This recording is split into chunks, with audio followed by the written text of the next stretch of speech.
Soy Marlene Rodríguez. Decidí emprender en España luego de entender un poco quién era como profesional, que venía de 8 o 9 años siendo independiente en Venezuela.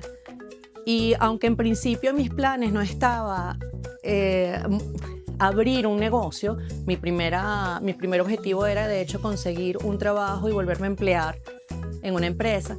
Luego de unas cuantas entrevistas me di cuenta que quizás no quería volver a trabajar para alguien y que quizás debía creer un poco más en con lo que venía de Venezuela. Y venía de 8 años de experiencia, como dicen aquí, como autónoma, que nosotros iríamos trabajando para nosotros. Yo tenía mi propia empresa de eventos y comunicaciones en Venezuela y lo que había que pensar allí era más bien ahora qué hacemos, ¿no? Entonces, junto a mi marido, que venía de Polar, también tenía la experiencia corporativa, unimos nuestros esfuerzos, unimos nuestras mochilas, ¿no? Y al final lo que traíamos era experiencia corporativa, experiencia como autónomos, ideas, y había una tendencia muy clara que era la cerveza artesanal de hace 10 años. Hace 10 años parecíamos unos locos en Madrid abriendo un bar de cerveza artesanal. Creímos en eso, apostamos y bueno, aquí después de 10 años estamos todavía ya con 2 locales, con unos cuantos planes de crecimiento, y eso es un poco lo que resume el cómo llegamos a emprender. A ver, yo creo que hemos tenido muchos retos, y yo hablo en plural porque al final este esfuerzo no ha sido solo mío, ha sido un esfuerzo incluso familiar. Para nosotros todo el desarrollo de Vivir ha sido un emprendimiento familiar. ¿Cuáles fueron los grandes retos? En Venezuela nosotros teníamos una ayuda familiar, amistosa, etc. Teníamos una red de ayuda para todo el tema familiar y profesional. Un negocio como un bar, te puedes imaginar los horarios. Los horarios en un bar normalmente empiezas a las 5 de la tarde, nosotros terminamos 12, 1 de la mañana. Y durante los primeros 3 años, mi marido y mi hija, que en ese momento tenía 18 años, prácticamente se ocuparon de todo el negocio, mientras yo me ocupaba de la casa, que tenía 2 niños, uno de 1 año y otro de 5 años. Entonces, entender cómo yo me ocupaba de toda la parte administrativa, etcétera, pero ellos se ocupaban principalmente del bar. Entonces, entendernos como familia, engranarnos sin una red de contactos ni de familia ni de amigos, fue la parte más difícil. Teniendo algo muy, muy consciente para nosotros, que era que no íbamos a sacrificar nuestro núcleo familiar. Al final, yo creo que todo emprendimiento, o para nosotros, nuestros valores, están directamente relacionados con el bienestar integral, que tiene que ver no solamente el negocio, sino también tu vida familiar, y luego obviamente vas desarrollándote tú como persona, haciendo amigos, etcétera, que es lo que hemos logrado después de 10 años. Pero sin duda, esos 3 primeros años fueron muy, muy difíciles para mantenernos como núcleo, como familia y seguir creciendo. Ahora, si me preguntas algo muy particular como mujer, trabajar en un bar como mujer en España fue muy difícil. O sea, para mí yo servía una cerveza y siempre era cuestionado, aunque la servía bien y aunque he aprendido mucho de cerveza. Pero creo que esa parte del machismo en un entorno cervecero sigue vigente, cada vez es menor, pero ciertamente hubo un tema ahí de mujer en un entorno muy masculino que tuve que superar. Bueno, creo que no hubo un momento en el que quise rendirme. Hubo muchos momentos en el que quise rendirme. Recuerdo un día que hice hasta un plan de 3 años en la que íbamos a recuperar lo que invertimos. Nosotros invertimos todos nuestros ahorros que traíamos como profesionales de Venezuela, todo lo que habíamos logrado ahorrar, lo invertimos en los bares. Y recuerdo que dije, bueno, en 3 años yo creo que recuperamos, cosa que después hablamos de eso. Y realmente son muchos los momentos en los que quieres rendirte. Que hubo un motivo muy importante que siempre además lo hablo con mis hijos. Es que nosotros estamos aquí por una razón muy clara, que es mejores oportunidades para nuestros hijos. Para nosotros venirnos fue darles mejor calidad de vida, darles libertad a nuestros hijos, de escoger, de tener mejores recursos tanto de educación como de lo que pueden hacer desde el punto de vista amistoso, de oportunidades. Y eso creo que es lo que nos ha mantenido muy firmes y lo que nos hizo no rendirnos. El por qué estábamos aquí. Estamos aquí por una mejor calidad de vida que lo hemos conseguido en 10 años. Me tocó entenderme como madre inmigrante. Yo como comunicadora social, soy comunicadora, tengo muchísimos años trabajando en marketing, eventos en Venezuela. Empecé a escribir todas esas vivencias y realmente hubo un momento, recuerdo, cuando mis hijos tenían como entre 3, 6 años, 8 años, que me sentí como un robot.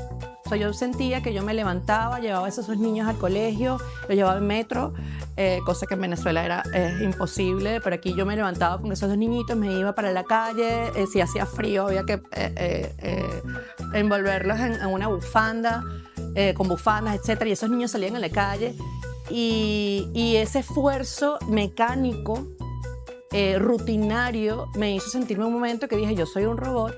Y dije, bueno, necesitaba drenar esa información. Y empecé a escribir. Y bueno, ya por ello, al día de hoy ya tengo un libro que voy a lanzar en abril y que se llama Mami es un robot.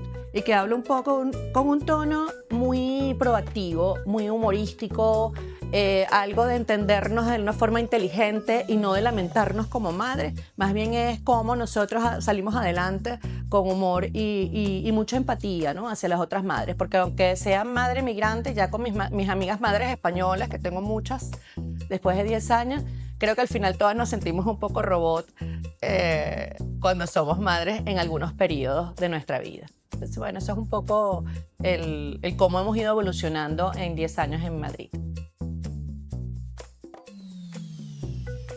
Yo creo que ha sido clave para vivir, sin duda, el que no había alternativa. O sí había. Pero yo creo que una de las cosas que nosotros nos fijamos como meta es que esto tiene que funcionar sí o sí. Precisamente en eso que te contaba, ese plan de volver a los 3 años, obviamente a medida que fue pasando el tiempo, a los 3 años te dabas cuenta que quizás ya no tenía tanta nostalgia venezolana y quería que las cosas funcionaran en Madrid. Y realmente yo creo que nosotros fuimos muy tercos en hacer que esto funcionara. Hace 10 años la cerveza artesanal en Madrid era muy poca. España es un país de vino, es un país de cerveza, pero la cerveza tradicional como nuestra Polar. Pero aquí la gente realmente te busca más la cerveza industrial. Además, el precio es distinto, ¿no? Entonces, realmente nosotros éramos unos locos en un bar, abriendo un bar en Chueca, como te dije anteriormente. Y nosotros nos empeñamos en que esto funcionara. Empeñarnos significó, obviamente, un gran sacrificio personal, un sacrificio familiar y entender que esto era lo que teníamos que hacer y no nos arrepentimos. Traemos de Venezuela la resiliencia y en este sector de hostelería creo que hay algo muy importante que traemos los venezolanos y me atrevería a decir que los latinos en general, pero voy a hablar desde nuestra idiosincrasia. A los venezolanos nos encanta que la gente llegue a un bar, servirle una cerveza y que esa persona salga con una sonrisa en la cara. En España a veces, y con todo el respeto y el cariño que le tengo a la comunidad española, a veces tú llegas y un camarero no te trata bien. Simplemente, ¿qué quieres? Una cerveza, no sé qué, pero es parte de su idiosincrasia, ya ahora lo entiendo. Hace 10 años creo que lloraba cuando alguien me servía una cerveza, pero ya no. Ahora, cuando tú entras a nuestros bares, por ejemplo, nos gusta, ¿sí? Es parte de nuestra idiosincrasia. Yo recuerdo una vez que una señora me dijo, oye, yo siempre decía que estamos a la orden. Siempre lo decía, ¿sabes? Estamos a la orden. Y una señora me dijo, mira, no sigas diciendo eso. Y le digo, ¿pero por qué? Bueno, porque eso aquí se escucha como muy servicial. Y yo le digo a la señora, perfecto. O sea, eso es lo que yo quiero. Yo estoy brindando en servicio. Yo quiero que la gente sepa que esto, ¿sabes? Que nos encanta servir de entre cosas, ¿sabes? Aquí me dijo, no, pero no lo digas así. Tienes que decirlo de otra forma porque si no, eso se escucha o muy a la orden mi capitán o muy servicio, como muy de esclavo, ¿no? Entonces, en los dos extremos le dije, Entonces, ¿cómo lo digo? Ella no me supo responder en ese momento cómo se dice a la orden, cómo diríamos los venezolanos a la orden. Luego, preguntando, intercambiando este mismo cuento con otros españoles, ahora digo, aquí estamos para lo que necesiten, ¿sabes? Y aquí estoy para lo que necesites. Creo que es algo que los venezolanos lo tenemos como valor, lo tenemos en nuestro corazón, y sin duda la diferencia de servicio, esa cercanía, esa calidad, el ver al cliente mucho más cercano, que nada más es una transacción comercial, sin duda ha sido nuestro diferenciador. De hecho, nosotros somos cerveza artesanal, buena música y buenos amigos y grandes amigos, porque es un poco lo que creemos en lo que sucede en los bares, es eso, que al final ¿qué te diferencia que te compres tu cerveza y te metas en tu cuarto o en tu habitación o en tu apartamento? Oye, que en los bares interactúas, ¿sabes? Tienes la parte social, y eso es básicamente lo que buscamos. Entonces imagínate que tú no encuentres esa cercanía o algo, obviamente mejor me meto en mi cuarto o en mi casa y sale más barato. Entonces creo que eso, sin duda, nosotros los venezolanos nos encanta que la gente tenga una sonrisa en la cara después de tomarse una cerveza. Bueno, sin duda, y esto es algo muy repetido, pero quizás tenemos que repetirnos más, es creer más en nosotros mismos y en nuestra intuición y con lo que venimos de Venezuela.